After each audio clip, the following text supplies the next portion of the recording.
राहुल के जीवन में सब कुछ सामान्य चल रहा था जब तक एक रात उसे अपने पुराने दोस्त विवेक का रहस्यमयी फोन नहीं आया, जो कई साल पहले एक दुर्घटना में गायब हो गया था। इस फोन कॉल के साथ ही एक अजीब घटनाओं का सिलसिला शुरू होता है। राहुल को विवेक की वापसी पर शक होता है क्योंकि उसकी बातें और परिस्थितियां अजीब होती जा रही थी।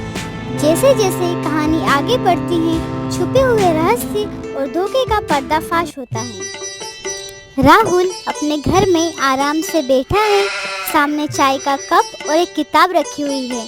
सिया किचन में खाना बना रही है। राहुल अचानक पुराने दिनों के बारे में सोचने लगता है। अजीब है ना, विवेक जैसे अचानक गायब हो गया, ना कोई खबर ना कोई सुराग।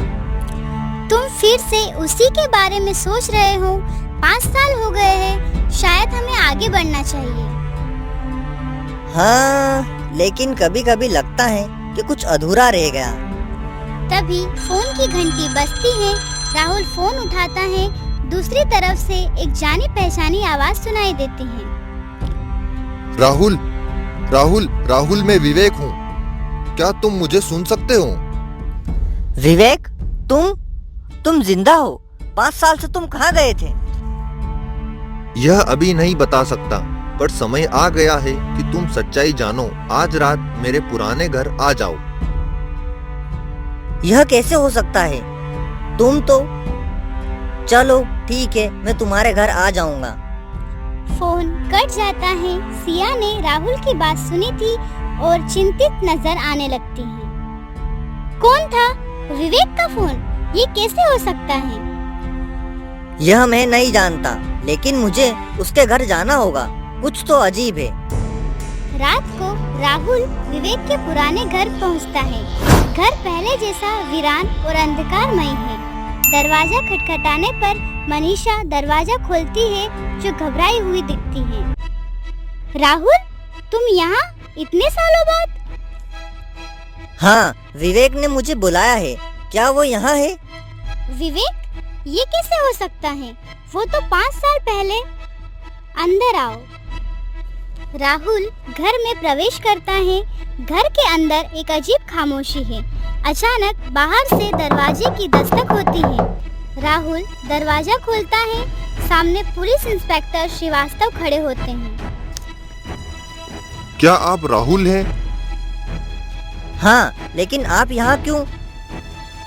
हमें खबर मिली थी कि कुछ अजीब घटनाएं हो रही हैं। मुझे आपसे कुछ सवाल करने हैं। राहुल, मनीषा और श्रीवास्तव घर में बैठकर बात कर रहे हैं।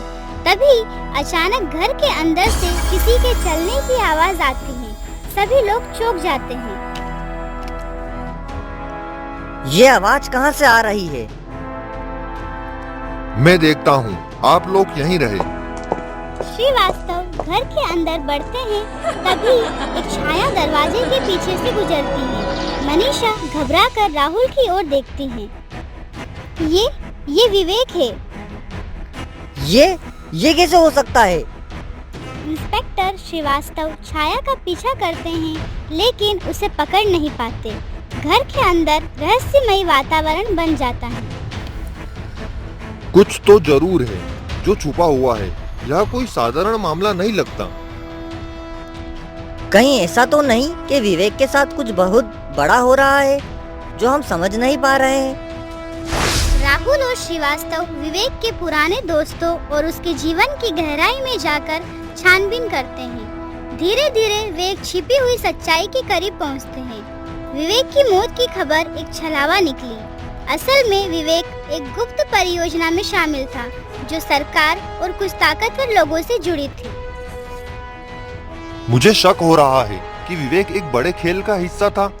उसकी गायब होने की वजह कुछ और ही है।